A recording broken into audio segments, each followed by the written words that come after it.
It's good to be here. Good to see some faces in the room.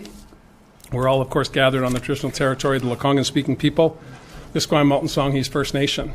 And I'm very delighted to be back in the legislature for the first time in a year and a half with a full complement of members of the legislature. It's always an exciting time as a new member. I remember full well when I first took my seat on behalf of the people in my community to do everything I could to represent their needs and wishes. And it's heartening to see the new members of the legislature excited about taking on the tasks that they've been working at for the past year, but now with colleagues of all different perspectives surrounding them. We have an ambitious agenda this fall, working on our Clean BC roadmap, implementing the royalty review that was announced earlier today with respect to the oil and gas industry and the impact that will have on meeting our GHG targets to 2030 and beyond. Can get childcare for everyone who needs it, wherever they live in the province. And of course, critically important, the forestry reform measures that we've been working on for the past number of years. Again, I want to thank British Columbians for their efforts over the past number of months. We have unprecedented success with respect to vaccinations. Quebec and British Columbia share the distinction of leading not just the country but the continent on first doses and full immunization for 82% of the people in BC over the age of 12. And I'm advised by Dr. Henry and her team that in the weeks ahead, Health Canada will be reviewing plans to deliver an immunization program for children from 5 to 11, once that's been approved by the appropriate authorities. So although we still have unacceptably high case counts and disconcerting numbers of hospitalizations and people in the ICUs, this has become largely a pandemic of the unvaccinated, not exclusively, but largely. And that's why we're redoubling our efforts by bringing forward a vaccine mandate for public workers that are under the contracts with the province of British Columbia. Other businesses are doing that, large and small, as well as Crown corporations. BC Hydro will have more to say on that later today. And I'm sure there'll be questions about the role of BC Ferries and their staff, which are federally regulated, and how that will work for those on the island and those ferry-dependent communities. But there's lots to do. Again, we're very grateful to be here on the territory of the Esquimalt and the Songhees, and I'm happy to answer any questions you may have. Thanks. As a reminder to everybody on the phone line, please press *1 to enter the queue. You're limited to one question and one follow-up. We will start in the room today with a question from Rob Shaw, Check News. Hi, Premier. Hey. So I wanted to ask you about the mandatory vaccination issue for school districts. It seems like your government's approach is to allow 60 different districts to vote 60 different times on this issue. And the rationale from the education minister is there's no provincial health order in place on that. And that's what she said yesterday. I know you don't want to second guess Dr. Henry, but would you prefer to see a provincial health order mandating vaccinations in school districts so we don't have this multi-week 60 district process that's going to unveil itself? Well, first of all, and reiterate what I said at the top of the conference, that I am very proud of British Columbians voluntarily stepping up in large numbers to be immunized, to protect themselves, their family, their co-workers, and their community. Mandates are a last resort, and it is a very small number of British Columbians that are not yet vaccinated.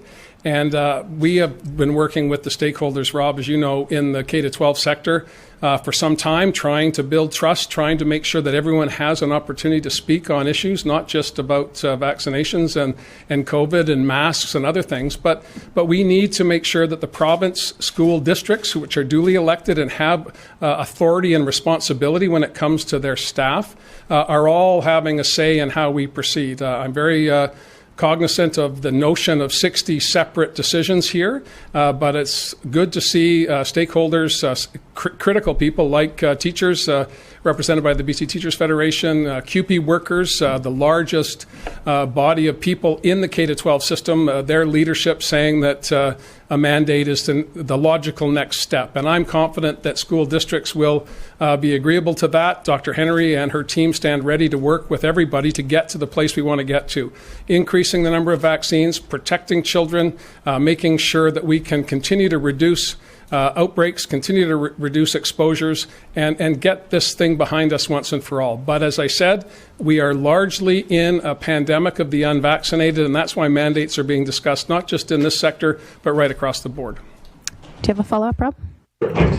When you talk to MLAs from the north, it is a mess up there on vaccinations. Mike Bernier, for example, has many stories. I'm just trying to extrapolate how this strategy works for northern school trustees who are probably going to wander into meetings with intensely divided communities, immense pressure on them not to support mandatory vaccinations in communities where you need that to drive up the rates. And they're looking for the provincial leadership on that. So are you letting the northern school districts down by not taking a provincial approach that leaves them subject to this anti-vax movement that they're seeing in their communities? Well, firstly, I want to commend MLA Bernier and MLA Davies, as well as personally, I've been reaching out to Dale Bumstead, the mayor of Dawson Creek, who have taken courageous and appropriate stands on these issues in the interest of protecting their communities. And the question is well put, and I understand where you want to go with this. We want to make sure that everybody is fully on board, and the MLAs in areas where immunizations are low, largely, and I don't mean this in a partisan way, largely in opposition ridings, have all done extraordinary work against the wishes of some of their constituents and supporters, and I commend them for that leadership. Every single one of them is going out of their way to protect people, and that's as it should be. I'm confident that as the days go by, that Dr. Henry and her team and school districts will be in sync, but these steps, quite frankly, are thoughtful, and they're done with the intent of making sure that everybody has a full understanding of why we're going in this direction after waiting so long for people to get that last step. We're at 88% first doses, heading to 89%. Probably by the end of the weekend. So there's a small group of people. They tend to be located in certain communities, as you say. But I commend the leadership of MLAs, particularly MLAs Bernier and Davies. Next question is from Shannon Waters, BC Today. Hello, Premier. I wanted to ask about your government's proposal on permanent paid sick leave that is being surveyed at the moment. When you introduced the temporary program in the spring, you said that the 3 days were adequate for people who might have symptoms of COVID to get tested, get their results, and possibly take advantage of federal programs to support them. Your government now has 3 days of permanent leave as one of the options on the table. Do you think that's adequate annual leave for BC workers who are sick or injured? Well, we were hopeful, and I'm proud of the work that we did to drive the federal government to create a national program in this area. It didn't meet the test, quite frankly, and we brought in fully funded 3-day sick leave for British Columbians as a stopgap to the consultation that's underway now. I don't want to prejudge that by suggesting that I have a preferred position. This is a dialogue with workers, with employers, and we're going to try and find the best way to protect workers, to keep the economy going, and to make sure that the costs of that are separated and spread around as best as they can be. That's the whole point of the consultation, so I don't want to suggest I have a preference. My preference is to have sick days for British Columbians, as was highlighted by Isabel McKenzie. That was one of the challenges in our long-term care sector, and of course there were paid sick days when there were collective agreements protecting people. Those were diminished and eroded over time, and we're trying to revive that. Follow-up? Going back to the Seniors Advocates report, it seems to suggest that 6 days of paid sick leave, which some workers have access to, was not adequate to curb outbreaks in long-term care. 2 of the 3 options that your government is presenting are less than 6 paid days, and the maximum option is less than what the federal government is promising for federal employees. So I wanted to put a question to you that someone put to me while I was covering this.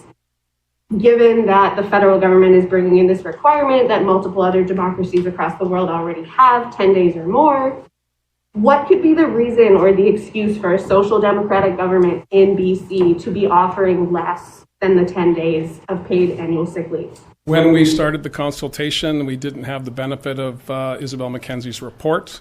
Once we started the consultation, we did so mindful that the federal government had rejected the notion of having a national program and instead focused on federal regulated workers who would be largely covered by collective agreements. So many of those employees would already have access to the 10 days that you're suggesting.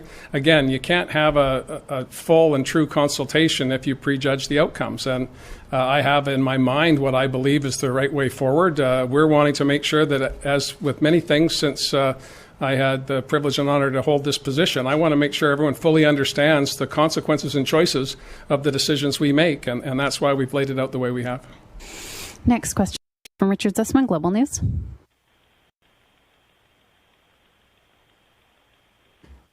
To the point Rob was asking No, about... Richard, can you start again, please? Yeah, to the point that Rob was asking about, Premier, I just spoke to the chair of the school board in Mission. She said she has no medical training, no medical understanding, that she would feel completely and totally uncomfortable voting on whether a mandate for vaccine should be required in the school system. Is it fair to put medical advice on trustees to make decisions on when this entire pandemic, your government and yourself have said the medical decisions will be up to the medical officials? Well, that particular trustee and any other trustee can access the expertise of Dr. Henry and her team at the Public Health Office anytime. They are duly elected. They have a responsibility to their employees, first and foremost, and I would suggest that they can educate themselves with a simple phone call to get the details and data that they need to make informed decisions. Follow up, Richard? So the suggestion then is Dr. Henry is responsible for communicating with board chairs and trustees in 60 communities? Or is it up to the health authorities? I don't understand how the progression is supposed to work in terms of who is responsible here for, ensuring they have the information to make these decisions. Well, again, I appreciate the question, and I understand that the objective would be to have us direct and order various parts of the economy to take certain actions, and we have been doing that for the past 19 months. So I appreciate the context of the question, but we are not the employer in this case.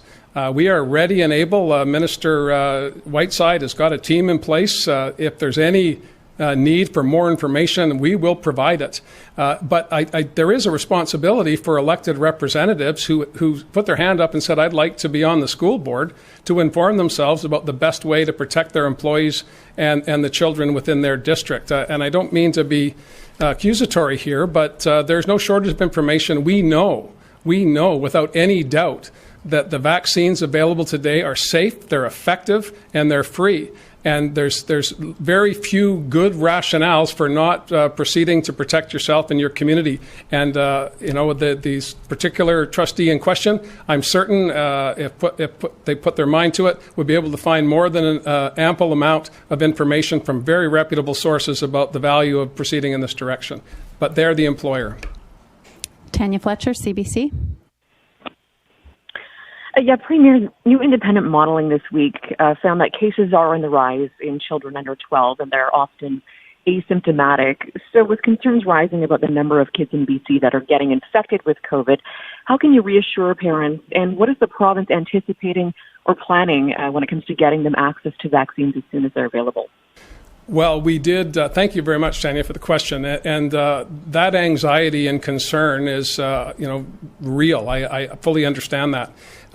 People are taking steps to protect themselves. They want to make sure that government and school boards and various figures within the schools, whether they be administrators or teachers, are doing everything they can to keep children safe as well.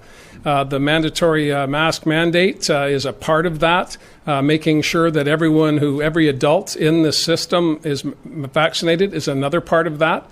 And we did an unprecedented amount of immunization over a short period of time, again, leading the country with Quebec. So when Health Canada approves immunizations or vaccines for 5 to 11-year-olds, we will step in immediately and maybe well do it through schools. We'll have to see what the timing is on that, what the logistics are. But health authorities have done an outstanding job to this point, and I'm confident they'll continue to do that as we get through the pandemic.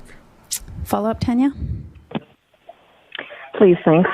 Regarding the BC vaccine card, we're hearing about some delays and tech glitches from several British Columbians still trying to navigate the system. Have you been made aware of any issues? And in that context, how would you characterize the rollout of this program in BC? Are you referring to individuals trying to create their immunization card, or businesses using their technology or reviewing the card once it's been downloaded? I'm not sure which that was. Yeah, so specifically, it's individuals who, for example, if they got one version of the vaccine and not the other, it's not recognizing it when they try to download the app or on the app. And yeah, just various issues for individuals, I suppose. So that's the context of the question. Well, thanks for that. Well, I've not been made aware of large numbers of people frustrated by the system and the technology. I know when my spouse and I did it, it took a couple of tries because I kept pushing the done button before I had taken a screenshot. So it took a call to the health minister to get the advice that he took, which was to do it again. And it worked for us. But I do appreciate that sometimes there are transcription errors on the actual health identity number. Sometimes names are spelt differently, and we're working on those anomalies as they emerge. But I encourage people, if they're having difficulty, contact their local MLA, contact the local health authority, and people will be there to assist them to get the immunization card downloaded so they can join the 3.4 million British Columbians who have already done so. Next question is from Lisa Yuzda, News 1130. Good morning, Premier. I guess good afternoon. You said earlier, that there's very few good rationales not to protect the community, and you talked about saying that vaccine mandates are a last resort. But, your workplace is mandated to have vaccines, and when it comes time to negotiating teachers' contracts, the buck stops with you. So with all these issues, with the pressures of Delta variant, and with the massive concerns of parents and teachers in schools, why can't you, why won't you step up and just do it? We are doing it. Minister Whiteside was pretty clear yesterday. We stand ready to work with elected school boards to achieve the results that we all want to see. We all want to make sure that we're maximizing the protection of individuals in the workplace, and most importantly, at this stage of the pandemic, our kids in our classrooms. I know that, as I've said, the BC Teachers Federation and CUPE have supported the notion of moving in this direction. I think it will be done in short order, but we have to respect jurisdictions here, and the school board trustees work tirelessly to keep their schools going in their districts, and they're as diverse as British Columbia. What's needed in Souk is not the same as what's needed in Vancouver, which is different from what's needed in Valemount. So we want to make sure that everybody has access to the information. To have all of the stakeholders on the same page is a glorious thing when it comes to these types of initiatives. But again, we're down to a very few people who have not voluntarily received an immunization. The province is leading by example by mandating all of our employees to do that, and I'm confident that school districts will be heading in that direction very, very quickly. Follow up, Lisa? Yes. With respect, it seems like you're picking and choosing where you have jurisdiction, not just with schools, because, again, you negotiate the contract when it comes down to dollars. And even BC Ferries, That's not correct. We negotiate with BCPC, which is an amalgam of districts and the province. The districts are the employers, so it's not about picking and choosing. It's about bringing everybody along. I'm sorry to interrupt your question. I'll have you ask it again, but it's just not the case that we are the funder, to be sure, but there is a dual relationship here between trustees and the government. Sorry, you can try me again. That's okay. And just with that and with ferries, because the perception is to a lot of people that the province could, and yes, it may be a little, maybe it be perceived as an overstep, but I think this is one when you're mentioning how many people in the province have been vaccinated, those are the people who are going to support everyone else being forced to be vaccinated or not work with their children or not ride on the ferry. So it just seems, I think, that people feel like you're not going far enough in this instance. Well, I believe we will in time and in short order. With respect to BC Ferries, they are federally regulated. All employees on BC Ferries are required to be immunized. And also, we have to keep in mind that it is an essential service. If you live in a coastal community, you live on Vancouver Island. And I believe the mask mandate, we had an incident just this week of individuals defying the mask mandate on board, and there were consequences for that. Again, I'm hopeful that over time we will have sufficient immunization in the community to get into the 90-95% range. And obviously, Dr. Henry is always hopeful for 100%. But we also need to make sure we're bringing people along. And I do agree with you very much that this is a majority issue. It's not a partisan question. It's not everybody of all political persuasions is getting immunized in extraordinarily large numbers. And again, if opinion polling says over and over again that numbers in the 80s and 90% support these initiatives. And I'm confident that we'll get there. But I believe that we're doing it in an appropriate manner, and particularly when it comes to K-12, because we have dual responsibilities here. And I don't want to say to trustees who put their name on a ballot, got elected, and have been working hard to represent the needs of their community that if they need access to information, we're here to give it to them. But they need to make these decisions with us, not because of us. Penny Dufflo, CTV. Oh, hello, Premier. Despite the announcements of funding and hiring more staff, we're continuing to hear stories of people who call 911 and are put on hold waiting for an ambulance to answer, then waiting extended periods of time for paramedics to arrive. You know, some families are even experiencing family members dying while they wait on hold. Is this situation acceptable to you? No, it's not. And it's not acceptable to the Minister of Health. It's not acceptable to British Columbians. But we have an extraordinary situation that we find ourselves in, starting from the beginning of the pandemic and the challenges of the opioid crisis, compounded with the heat wave, the heat dome, in the middle of all of that. And that's put an extraordinary strain, as you know full well, you've been covering this for some time, an extraordinary strain on frontline workers. And that's why the Minister and others will have more to say on that in the hours ahead, if not by tomorrow, in terms of how we're going to try and fill some of these gaps that you've identified by your question. Penny, do you have a follow-up? Well, thank you for that answer. I do have another one. Premier, you've been really proud of BC's handling of the pandemic, but the fourth wave really has been nothing to be proud of. By every metric, we've been far worse than Ontario. Currently, at this moment, we've got quadruple the active cases, more than twice as many deaths on a per capita basis. So our Delta wave has our entire healthcare system on the brink, and it seems like we haven't been learning from Ontario, where their fourth wave is barely a ripple. It's a marked difference. So how much responsibility do you accept for what was demonstrably a largely avoidable fourth wave? Well, I disagree with your premise. It wasn't an avoidable fourth wave. It's happening around the world. British Columbia is not immune to that. New Zealand, who fought courageously to say we will have no COVID here, has conceded to a pandemic. And of course, I know that the government there will continue to do everything they can to protect their citizens and keep their healthcare system going.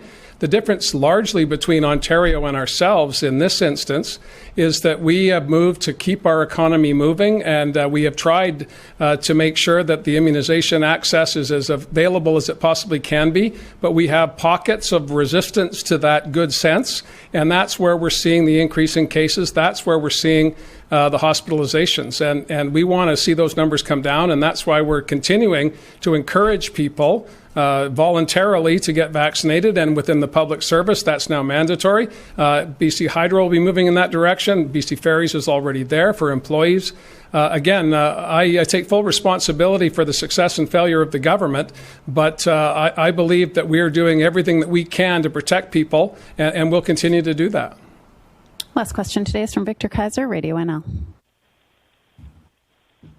Hi, Premier. Thanks for taking some time here today. I just want to go back to Kamloops' favorite topic, which is the Cancer Centre. You, on our airwaves, said that you promised cancer care for Kamloops.